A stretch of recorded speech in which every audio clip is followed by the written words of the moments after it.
আসসালামু আলাইকুম। ইনশাআল্লাহ আশা করি সবাই ভালো আছেন। আলহামদুলিল্লাহ আমিও ভালো আছি। যে যেখান থেকে আমার ভিডিওটি দেখছেন সবাইকে অসংখ্য ধন্যবাদ ও সর্বতি ভালোবাসা রইল। আজকে কথা বলবো হচ্ছে গতকালকে আমি আপনাদেরকে দেখাইছিলাম মালিক পে পুত্রাতে কীভাবে নরস্তার যে প্রোটোকল নাম্বার সেটা দিয়ে প্যাক করে, ঠিক আছে, সেই বিষয়টা আমি আজকে কথা বলবো। দুঃখিত। কথা বলবো হচ্ছে ভিএফএস গ্লোবালের একটা ভিডিও আমার কাছে আছে যেখানে মালিক সরাসরি পেরপুত্তরা থেকে ডিক্লারেশন নিয়েছে। মানে এরকমটাই দেখা যাচ্ছে যারা ভিএফএস গ্লোবালে ছিল ডিক্লারেশন নিয়ে সেই অ্যাপয়েন্টমেন্টও দরকার হয়নি, সরাসরি গিয়ে জমা দিছে। আর আপনাদের জন্য হয়তো বা সামনে একটা সুখবর আসতেছে, এই বিষয়ে কথা বলবো। ইনশাল্লাহ পুরোটা ভিডিও দেখার চেষ্টা করবেন।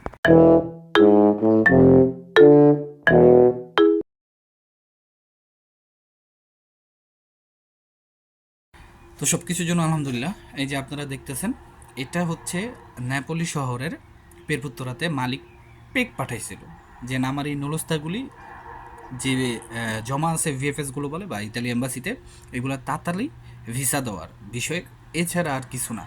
তো আপনি এটা অনেকে আমাকে এখন জিজ্ঞেস করতেছেন এটা আপনি কীভাবে করবেন। আপনার মালিকের নিজস্ব একটা পেক আছে, আমাদের যেমন নিজস্ব ইমেল আছে আইডি, মালিক এই দেশেরও সবারই এরকম পেক আছে। এই পেক দিয়ে হচ্ছে আপনার তারা পেরপুতরাতে মেল করবে যে না আমার এই নলস্তাগুলো যদি অরিজিনাল হয় ভিসা দেয় বা এটার কী সমস্যা বা এই সামথিং কিছু। এখন এটা কারা করবে? যেসব মালিকের লোকের এখন ধরেন যেসব লোকেরা ভিএফএস গ্লোবাল বা ইতালি অ্যাম্বাসিতে জমা দিছে, এখন তো সেই অঞ্চলের পেরপুতরা থেকে মালিকের কাছে কোনো কমিউনিকেশন বা কোনো ধরনের কোঅপারেট করে নেই, সেই সব মালিকগুলো পেরপুতরাতে মেল করতে পারবে। আর যাদের সাথে কোঅপারেট করছে তারা তো জানেই যে কী জন্য হচ্ছে না বা কতদিন সময় লাগবে। আশা করি এই বিষয়টা আমি ছোটোর ভিতরে ছোটো আকারে আপনাদের বুঝাতে পারছি ইনশাআল্লাহ। তারপরে দ্বিতীয় যে বিষয়টা আপনার স্ক্রিনে দেখতেছেন, এখানে এক মালিকেরই 5 জনের মেইল আসছে। এটা ছিল গতকালকের আমার স্ক্রিনশট নয়, একটা গ্রুপ থেকে। সে শহরটা হচ্ছে রাগুসা শহর, এবং তারা হচ্ছে 2024 এপ্রিলে হচ্ছে আপনার অ্যাপয়েন্টমেন্টের জন্য আবেদন করছিল। তাদেরকে মানে আগামীকাল বৃহস্পতিবার 5 জনকেই ফাইল জমা দেওয়ার জন্য অ্যাপয়েন্টমেন্ট দেওয়া হয়েছে। তো অ্যাপয়েন্টমেন্টের ছবিগুলো দেওয়া হয়নি। যাই হোক, এটাও কিন্তু আমাদের জন্য একটা বড় আপডেট। অ্যান্ড আপনারা জানেন হয়তোবা আগামী 1-2 দিনের ভিতরে ইতালির যে স্বরাষ্ট্রমন্ত্রী তিনি 2 দিনের সফরে ঢাকা আসতেছেন। তো যদি আসে হয়তোবা এটা আমাদের জন্য কোনো ভালো একটা সুযোগ হতে পারে, কারণ এর আগে তো অনেকেই আসলো গেল, তারপর কিন্তু এখন কার্যক্রম ভালোই চলতেছে। তো আমি এর ভিতরে আপনাদেরকে বললাম যে মালিক সরাসরি পেরপুত্তরা থেকে ডিক্লারেশন আইনা আপনার অ্যাপয়েন্টমেন্ট ছাড়াই জমা হচ্ছে, এরকমটাই কিন্তু শোনা যাইতেছে বা এরকমটাই কিন্তু যারা ভিএফএস গ্লোবালে গিয়েছিল তাদের মুখের থেকে। তো আপনারা ভিডিওটা দেখেন, ভিডিওটা দেখলেই বুঝতে পারবেন। বিএফএসে আইছিলাম, আসার পরে যে পরিস্থিতি দেখলাম, এখন মেইন সব কিছু হচ্ছে মালিক। সব কিছু ডিপেন্ড করতেছে মালিকের উপরে। সারা জীবন যদি দূরিও কোনো কাম হইব না, বুঝছেন না। অ্যাপয়েন্টমেন্ট ছাড়া মালিক পুতরার থেকে ডিক্লারেশন নিয়ে অটোমেটিকলি মানুষ জমা দিতেছে অটোমেটিকলি। আমার অতদিন তো কোনো ইয়া করছি না, বিশ্বাস করছি না, আজকে নিজে আয়া সচক্ষ দেখলাম আর কি। অনেক মানুষ জমা দিছে, প্রত্যেক দিনই ব্যাপার জমা দিতেছে। ভিডিওটা দেখছেন, এটা কিন্তু আমার মুখের কথা না। আপনারা যারা ভিএফএস গ্লোবাল ঢাকাতে গেছেন তারা এখন আমাকে জিজ্ঞেস করতে পারেন এরকমটা হতে পারে কিনা। ইটস সিম্পল, নর্মালি ভাই, এটা হতে পারে।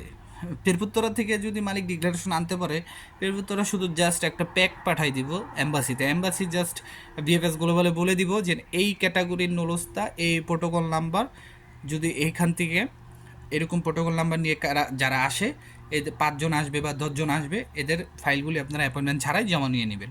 এখন কথা হচ্ছে সবার মালিক পারবে কিনা, আপনার মালিকের চেষ্টা করে দেখতে পারে। কিন্তু ইতালিতে প্রভাব খাটানোর মতো কোনো আমি প্রভাব বিস্তার করা এরকম কোনো বা প্রভাব খাটিয়ে সব একটা কাজ হয়ে যাবে এরকমটা আমার মনে হয় না। তবে আপনার মালিক যদি দেখাইতে পারে এরকম কিছু যে ইমার্জেন্সি সব কিছু, মানে তারপর আবার এদেশে উকিল কিন্তু সবই উকিল দিয়ে কিন্তু অনেক কিছুই হয়। কারণ এই যে যারা অবৈধ থাকে তারা উকিল দিয়ে কাগজ বানা হয়, দেখেন ট্রিব্যুনাল থেকে, মানে কোর্টের থেকে কেমনি কি প্রথমবার যদি মনে করেন নেগেটিভ আসে, পরের বার পজিটিভ আইন না দেয় কেমনি, মানে অনেক ধরনের অপরচুনিটি থাকে উকিলের কাছে। তারপর আপনারা এই বিষয়টা চেষ্টা করে দেখতে পারেন। আর সর্বশেষ এই যে আপনাদের একটা ভিডিও দেখাবো এখন, আসলে এটা আমি জানি না কবে হয়েছে, আপনারা একটু দেখেন। নাই 100 দেওয়া নেই বলে যদি তাদের কম হয় তাহলে 500 জমা নেন কিভাবে 500 জমা নেন কেন 100 দিয়ে বলে না থাকে আপনার জমাটা বন্ধ রাখেন ভুক্তভোগী সংখ্যা বাড়ায়েন না। তো এখানে এটা আমার যতটুকু মনে হয় এটা অনেক আগের ভিডিও, তর্ক বিতর্ক হইতেছে যে কেন আপনারা 500টা জমা নেবেন বা এই যে আপনারা 100টা করে জমা নেন, যেহেতু আপনাদের ধারণ ক্ষমতা বা প্রতিদিন কার্যকরী ক্ষমতা 100টা, এর চেয়ে বেশি আপনারা কেন জমা নেবেন, ভুক্তভোগী কেন বাড়াবেন। তো যাই হোক, যারা কথাগুলি বলছে আমার মতে হয়তো বা এটা আমাদের জন্য একটা পজিটিভ দিক। এরকমভাবে আমাদের কথা বলতে হবে। আমার কাছে আরও কিছু রেকর্ডিং আছে, ভিডিওটা অনেক বড় হবে দেখে আমি এগুলো দিতে পারলাম না। তবে ইনশাল্লাহ আমি সামনে হয়তো বা আরও ভালো কিছু আপনাদেরকে দেওয়ার চেষ্টা করব, কোনো ইনফরমেশন। তো যাই হোক, আর একটা কথা হচ্ছে 2025-এর ফ্লোসির বাংলাদেশিদের যদি কেউ নুলস্তা পেয়ে থাকেন অবশ্যই আমার সাথে একটু কমিউনিকেশন করবেন বা আমাকে কমেন্টসের মাধ্যমে জানাবেন, সেটা ইউটিউব থেকে হোক, ফেসবুক পেজে হোক। সবাই ভালো থাকবেন, সুস্থ থাকবেন, সকলের জন্য দোয়া রইল, আমার জন্য দোয়া করবেন। আসসালামু আলাইকুম, আল্লাহ হাফেজ।